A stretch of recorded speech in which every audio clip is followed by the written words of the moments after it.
আপনারা দেখছেন মুর্শিদাবাদ মিডিয়া সত্য খবর এখন আপনার নাগালে। আমাদের চ্যানেল সাবস্ক্রাইব করুন, দেখতে থাকুন, সঙ্গে থাকুন।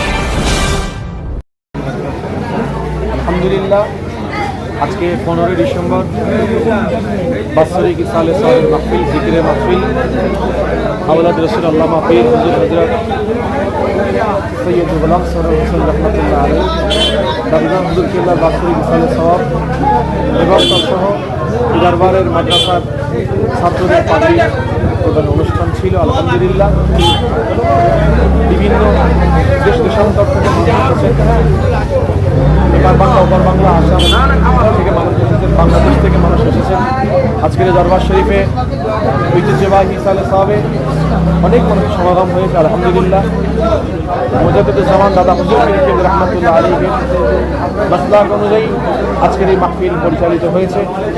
দাদা হুজুর রহমতুল্লাহ আলাইহির মতাদর্শে লক্ষ লক্ষ দাদা হুজুর রহমতুল্লাহ আলাইহির ভক্ত মুরিদ মুতাকিদিনরা ছুটে এসেছেন এই ফুরফুরার জমিনে। আমার দাদা হুজুর পীর রহমতুল্লাহ আলাইহির মুহাব্বতে ভালোবাসায় হুজুরকে অনেক ছাত্ররা এসেছেন, হুজুরে অনেক ভক্ত মুরিদরা এসেছেন আজকের এই মাহফিলে। তারা এসে আলহামদুলিল্লাহ মাহফিল সমাপ্ত হয়েছে, মাদ্রাসার ছাত্ররা সব পাগড়ি পেয়েছে।